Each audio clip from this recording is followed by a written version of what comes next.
Topic start करेंगे, that is gaseous state.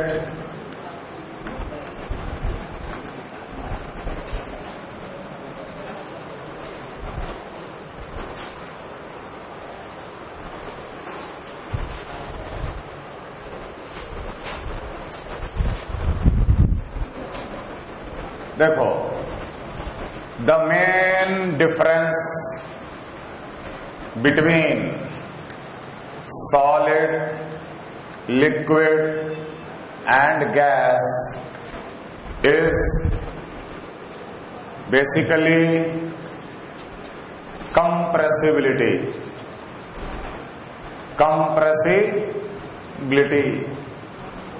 Gases are highly compressible in nature. Liquids are negligibly compressible in nature, but solids are non compressible in nature. Solid बिल्कुल भी compressible in nature नहीं होते। Liquid थोड़ा बहुत compress किया जा सकता है, बाकी by applying a very high pressure, but solids are nearly not compressible in nature. Compressible मतलब क्या? प्रेशर अप्लाई किए और वॉल्यूम में चेंज, है कि नहीं? रिगार्डिंग कंप्रेसिबिलिटी, सपोज आई से this is the pressure axis and this is the volume axis, ठीक है? सॉलिड के लिए ये ग्राफ बिल्कुल सीधा आएगा। सीधा का मतलब क्या हो गया? भले ही आप सॉलिड पे प्रेशर बढ़ाते चले जाएं, लेकिन सॉलिड का वॉल्यूम कभी भी चेंज नहीं करता। सॉलिड का वॉल्यूम क्या हो गया? Constant. Although we are applying a very large amount of pressure, लेकिन solids are not compressible in nature. थोड़ा बहुत कर्व आपको ऐसा मिलेगा लिक्विड के केस में, थोड़ा बहुत कर्व आपको ऐसा मिलेगा लिक्विड के केस में कि हाँ भाई, प्रेशर बढ़ाते चले गए तो जरा सा वॉल्यूम डिक्रीज हुआ, दे आर स्लाइटली कंप्रेसिबल। लेकिन गैस का अगर आप नेचर देखोगे तो गैस का नेचर कुछ ऐसा आएगा, आपको बहुत ज्यादा वॉल्यूम में चेंज दिखेगा by applying pressure. Gases are highly compressible in nature and liquids are slightly compressible in nature, but solids are not compressible in nature. Solids are not compressible in nature. Solids are not compressible in nature. और बाकी तो आप लोग differences class 10 से पढ़ते आ रहे हो कि भाई सॉलिड में molecules are very close to each other, liquid में थोड़ा far apart from each other, और गैसियस स्टेट में the molecules are very very far apart from each other. तो ये सब चीज तो खैर बेसिक है, वो आप लोग को पता ही होगा। The basic difference between the solid state, liquid state and the gaseous state. Now what is the difference in saying, what is the difference in saying gas and vapor? What is the difference in saying gas and vapor? तो ध्यान देना, ये दोनों के दोनों gaseous state of matter ही हैं, दोनों के दोनों गैसियस स्टेट ऑफ मैटर ही हैं। Both are gaseous state of matter. Gaseous state of matter को कब गैस बोला जाएगा और कब वेपर बोला जाएगा, ये चीज हम लोग समझने का कोशिश करते हैं। नोट करो, any gaseous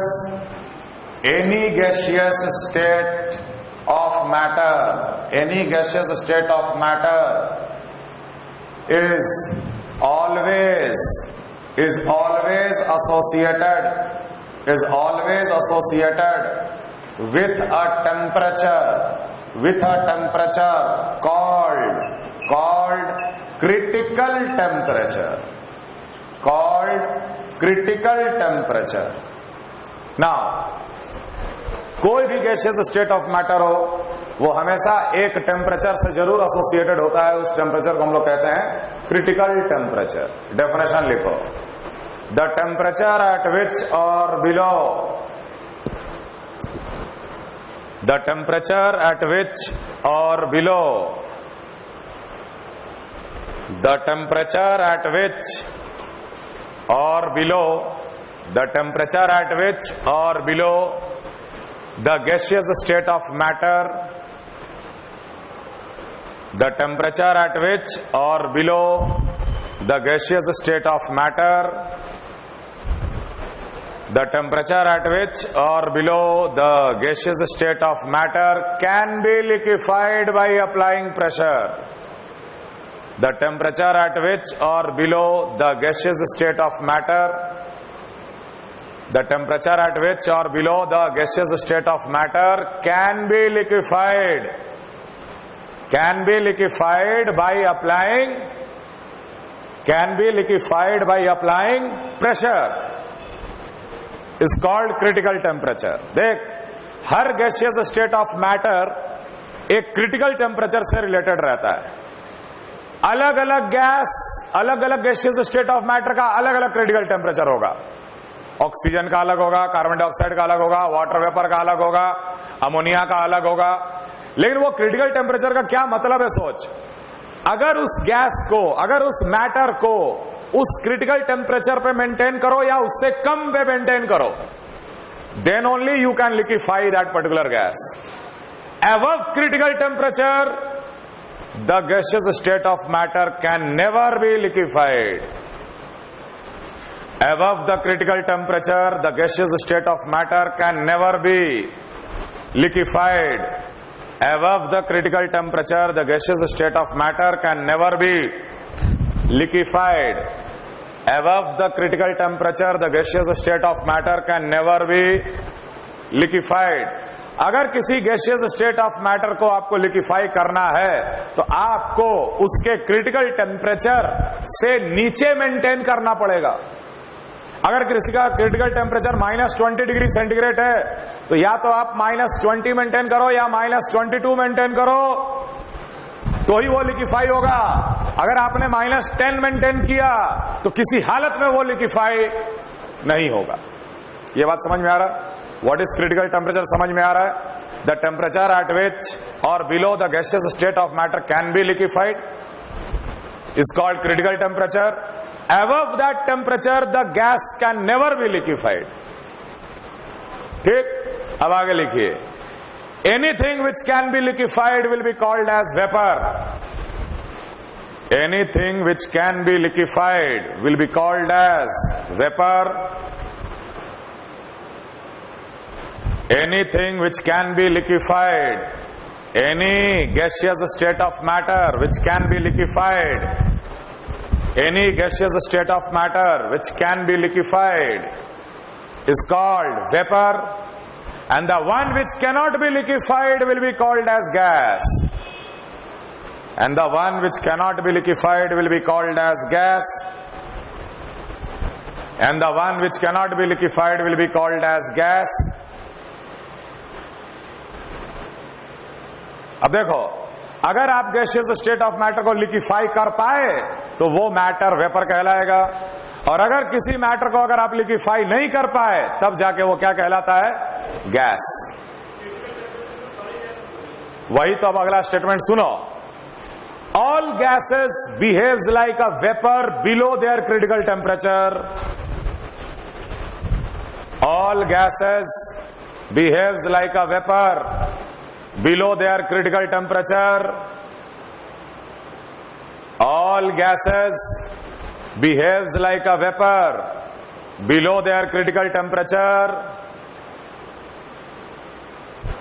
and all vapor behaves like a gas, and all vapors behaves like a gas, and all vapors behaves like a gas above their critical temperature. Above their critical temperature. अब इस statement को समझो क्या बोल रहा है। सारे gas vapour हैं, कब? अपने क्रिटिकल टेम्परेचर के नीचे। क्यों? क्योंकि वो लिक्विफाई किया जा सकता है, और जो लिक्विफाई किया जा सकता है वो वेपर होता है। और सारे वेपर गैस हैं, कब? उनके क्रिटिकल टेम्परेचर के ऊपर, क्योंकि क्रिटिकल टेम्परेचर के ऊपर लिक्विफाई नहीं किया जा सकता, और जिसे लिक्विफाई नहीं कर सकते वो हमेशा क्या कहलाएगा? Gas. All gases are vapour, all vapours are gases. बस यही है कि क्रिटिकल टेम्परेचर एक पॉइंट है जिससे ये रिलेशन रखता है। सारे गैस वेपर हैं, कब? Below their critical temperature. और सारे वेपर गैस हैं, कब? Above their critical temperature. Is this clear? Now there are two types of consideration in the gaseous state. There are two types of consideration in the gaseous state of matter. There are two types of consideration in the gaseous state of matter: ideal and real. Basically ऐसे समझ सकते हैं, ideal gas, real gas. सबसे पहले हम लोग पढ़ेंगे ideal gas. कब हम लोग किसी गैस को आइडियल गैस बोल सकते हैं? A gas will be called as ideal if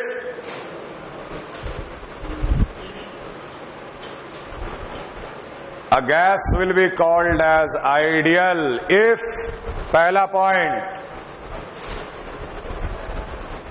the gas will be called as an ideal gas if, first point,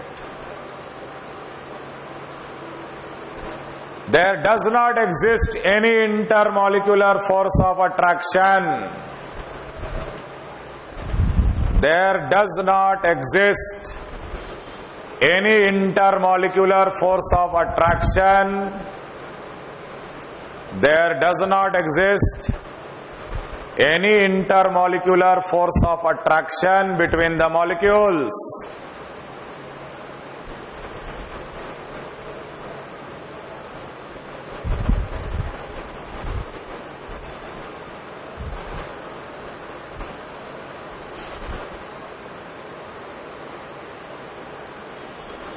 between the mole नहीं, मॉलिक्यूल। मॉलिक्यूल्स के बीच में किसी भी प्रकार का इंटरमॉलिक्यूलर फोर्स ऑफ अट्रैक्शन या रिपल्शन नहीं रहना चाहिए। Second point, the volume occupied by the molecule, the volume occupied by the molecules, the volume occupied by the molecules of ideal gas is taken to be 0.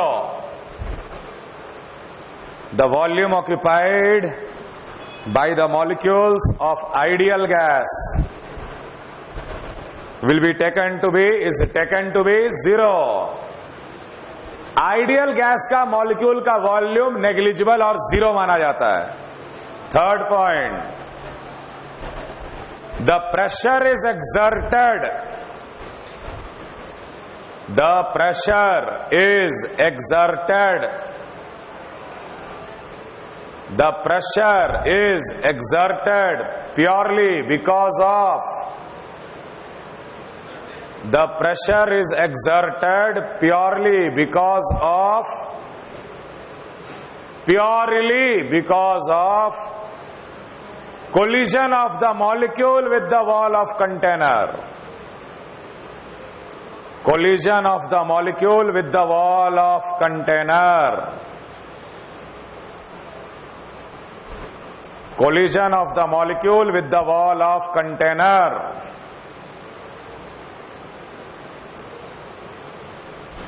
Next point, there is no effect of gravity on the molecules of ideal gas.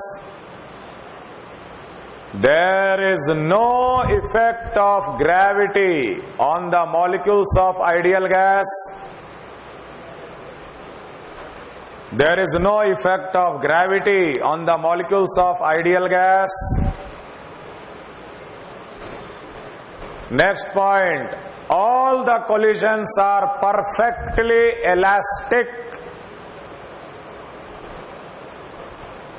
All the collisions are perfectly elastic. All the collisions are perfectly elastic. Elastic collision क्या होता? जिसमें energy और momentum दोनों conserve होते हो। जितने भी प्रकार के कोलिजन चल रहे हैं आइडियल गैस के मॉलिक्यूल्स के बीच में या मॉलिक्यूल का कंटेनर के वॉल के साथ, ये सारे के सारे कोलिजन को हम लोग इलास्टिक कोलिजन मानते हैं। Clear? Next point, the volume of the ideal gas is the available free space. The volume of an ideal gas is the available free space. The volume of an ideal gas is the available free space for its molecule to move freely. For its molecule to move freely. अब जैसे देख, मान ले ये container के अंदर ideal gas है, एक मॉलिक्यूल को कंसिडर करो, कंटेनर का वॉल्यूम V, सारे मॉलिक्यूल का वॉल्यूम क्या होता है आइडियल गैस में? 0. So what is the available free space for a particular molecule? The entire V.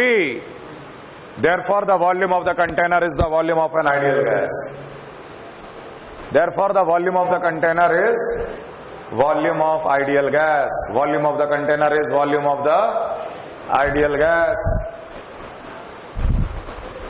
Clear? Okay.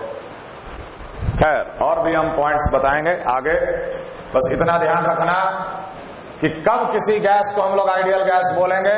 पहला 2 पॉइंट जो है वो सबसे इंपॉर्टेंट है। There should not be any intermolecular force of attraction between the molecules, and the volume occupied by the molecule should be equal to 0. Then the gas will be called as ideal gas.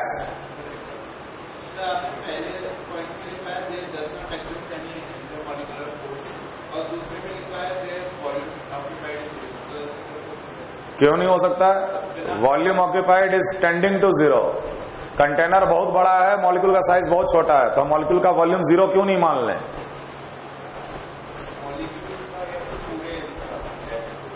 Gas का volume 0 नहीं बोल रहे, molecule का volume. Her molecule spherical in size है, उस molecule का volume हम लोग 0 मान रहे हैं, पॉइंट मान रहे हैं बस। The volume of the molecule is 0, gas नहीं। हाँ क्या? इसलिए कि वो इतना ज्यादा रैंडम मोशन में है कि इफेक्ट ऑफ ग्रेविटी उसके मोशन को कोई फर्क नहीं लाता। उसकी एनर्जी इतनी ज्यादा होती है, वो इतना हैपजार्ड तरीका से मूवमेंट कर रहा है कि इफेक्ट ऑफ ग्रेविटी उसके ऊपर mg जो लग रहा है, वो mg उसके मोशन को कोई फर्क नहीं लाता। अगर एक लंबा सा कंटेनर है तो ऐसा नहीं कि सारे गैस नीचे दब गए, दब जाते तो बोलते हैं कि ग्रेविटी का असर है, वो गैस तो इवनली डिस्ट्रीब्यूटेड रहता है। समझ में आ रहा बात? Now gases are characterised by पहला अमाउंट, दूसरा टेम्परेचर, तीसरा वॉल्यूम, चौथा प्रेशर। अगर किसी गैस को कैरेक्टराइज करना है तो उसका अमाउंट बताना पड़ेगा, उसका टेम्परेचर बताना पड़ेगा, उसका वॉल्यूम बताना पड़ेगा और उसका प्रेशर बताना पड़ेगा। तब जाके आपने एक पर्टिकुलर गैस का आपने परफेक्ट स्टेट बता दिया, कंडीशन बता दिया कि हाँ भाई ये गैस किस कंडीशन पे है। तो now amount can be specified by moles. हम लोग गैस का मोल बताकर उसका अमाउंट क्वांटिफाई कर देते, गैस का मोल बताकर उसका अमाउंट हम लोग क्लैरिफाई कर देते।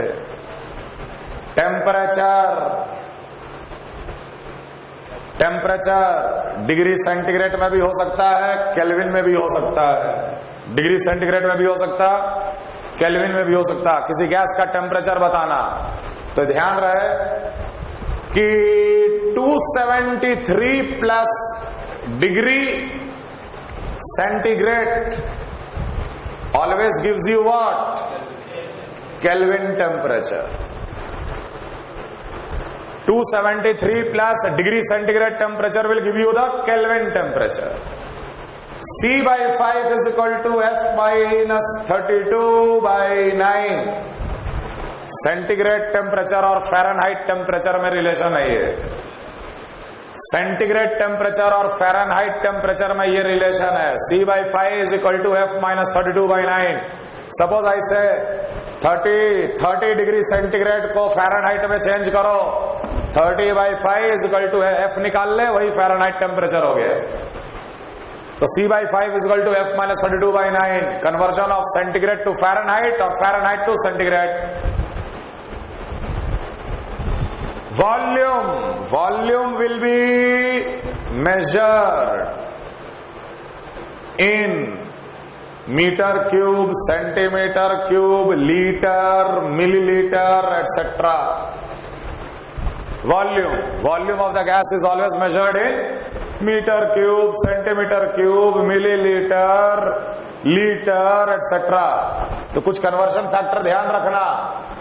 1 सेंटीमीटर क्यूब ही 1 ml होता है, 1 डेसीमीटर क्यूब होता है 1 लीटर, इसलिए 1 लीटर में होता है 10⁻³ मीटर क्यूब, या बोलेंगे 1 मीटर क्यूब में होता है 10⁻³ लीटर्स।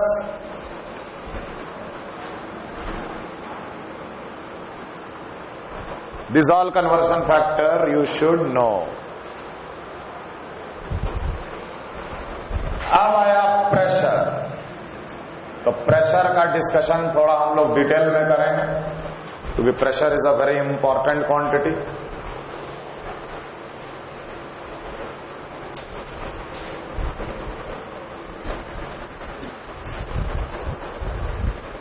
सबसे पहले समझो what is pressure due to a liquid column.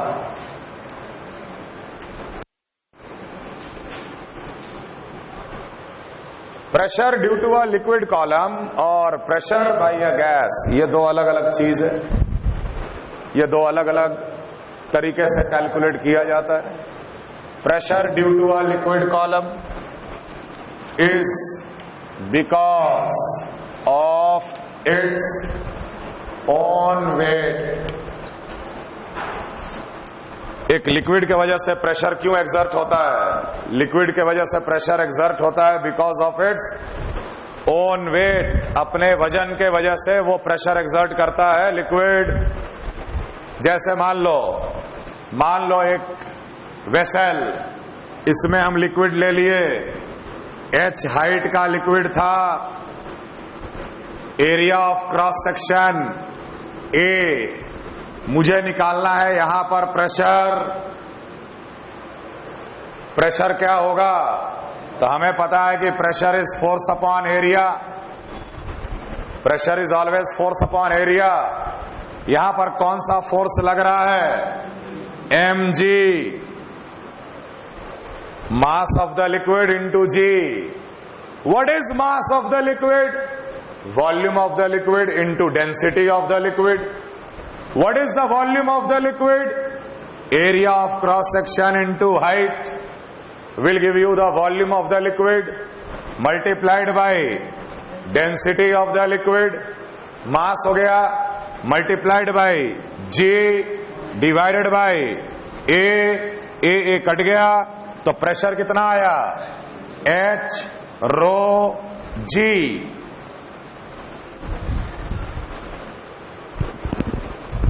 तो प्रेशर आ रहा है H rho G due to a liquid column of height H, pressure exerted at the bottom, pressure exerted at the bottom of this. चूंकि area of cross section cut गया, तो अगर मैं same height का liquid लूं H, लेकिन पतले से कंटेनर में, तब भी यहां पर प्रेशर कितना आएगा? वहां प्रेशर उतना ही आएगा जितना यहां पर प्रेशर आया है। अगर H सेम है तो pressure exerted at the bottom will be also same, pressure exerted at the bottom will be also same. Fine. मान लो कि ये लिक्विड कॉलम को मैंने थीटा एंगल से होल्ड करके रखा है, तब यहां पर कितना प्रेशर एक्सर्ट होगा? तब यहां पर कितना प्रेशर एक्सर्ट होगा? तो हमें पता है कि ये फोर्स जो है वो mg है, यस और नो? लेकिन मुझे तो ये फोर्स चाहिए perpendicular to the area of cross section.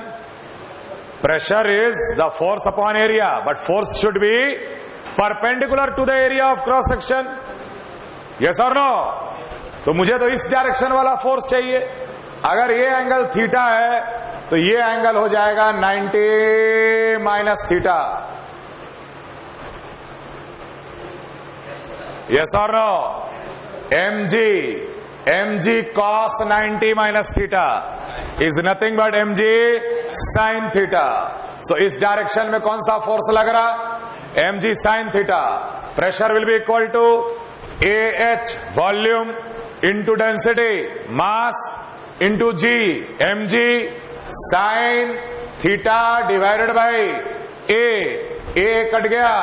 P will be equal to h rho g sin. ये जनरल एक्सप्रेशन है बेटा.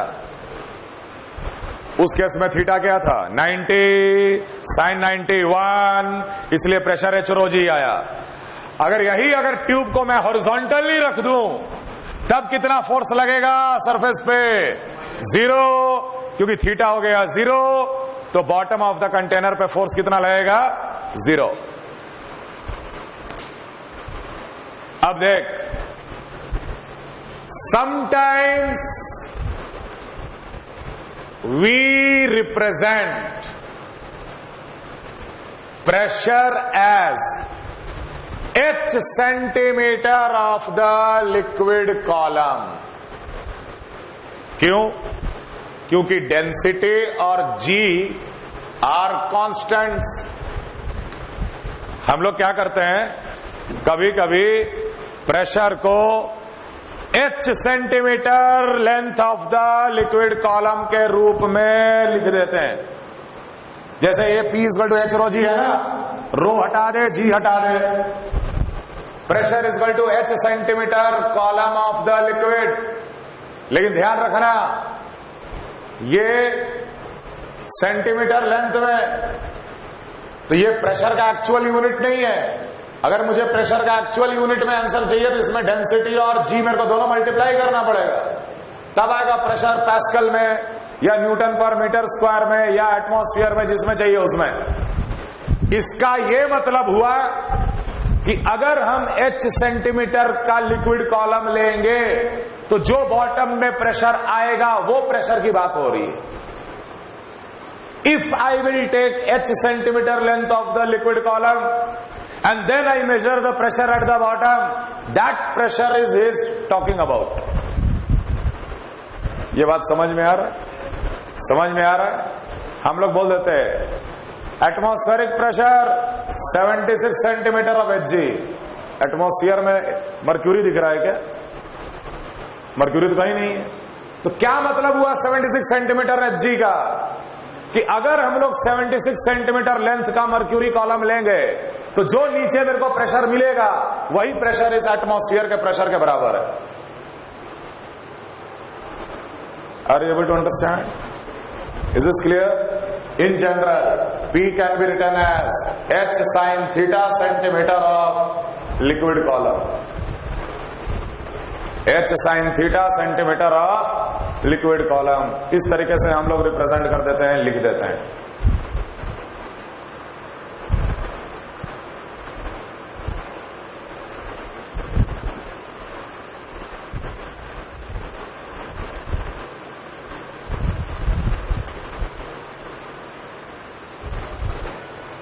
चलो सवाल हम दिए. 2 लिक्विड है,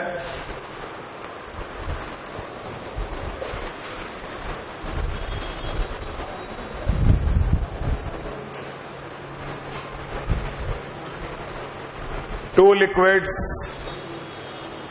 are completely miscible with each other. 3 container बिल्कुल आइडेंटिकल. पहले कंटेनर में लिक्विड 1 लिया गया है जिसका डेंसिटी d1 है और ये हाइट h1. दूसरे वाले में लिक्विड 2 लिया गया है जिसका डेंसिटी d2 और हाइट h2. यहां पर दोनों को मिक्स कर दिए 1+2. All the 3 containers are identical. पहला bit, calculate the pressure at the bottom.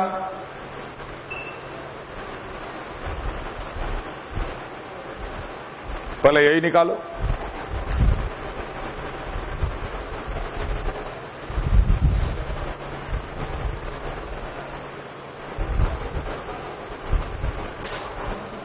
तो यहां का टोटल हाइट कितना हो जाएगा? H1 + H2.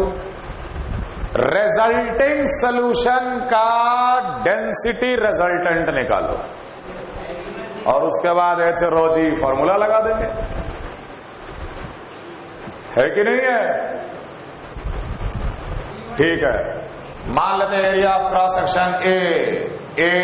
यहां पर भी ए, तीनों आइडेंटिकल कंटेनर था. इसका वॉल्यूम कितना? H1 volume multiplied by density D1. ये मास 1 निकल गया. दूसरे का मास कितना? A × H2 × D2. ये दूसरे का मास है. दोनों को मिक्स कर दिए तो टोटल मास कितना? ये टोटल मास हो गया. Total mass by total volume.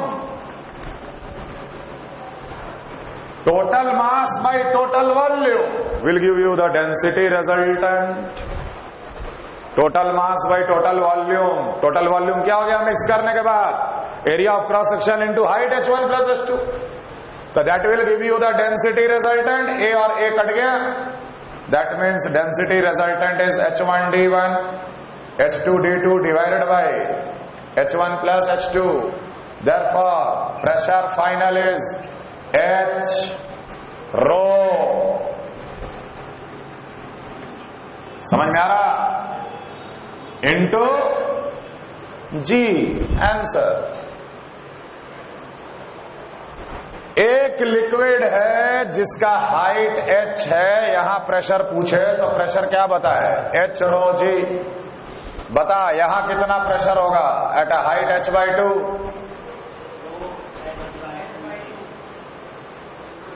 Mid point पे प्रेशर कितना होगा? तो ऑब्वियसली एक लाइन खींच दिए. इतना जो लिक्विड है, क्या ये लिक्विड इस पॉइंट पे कोई फोर्स क्रिएट कर रहा है?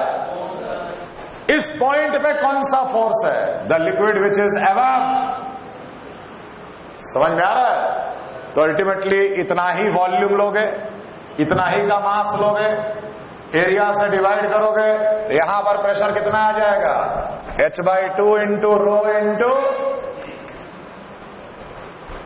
क्लियर है? चलो अगले क्लास में कंटिन्यू करेंगे.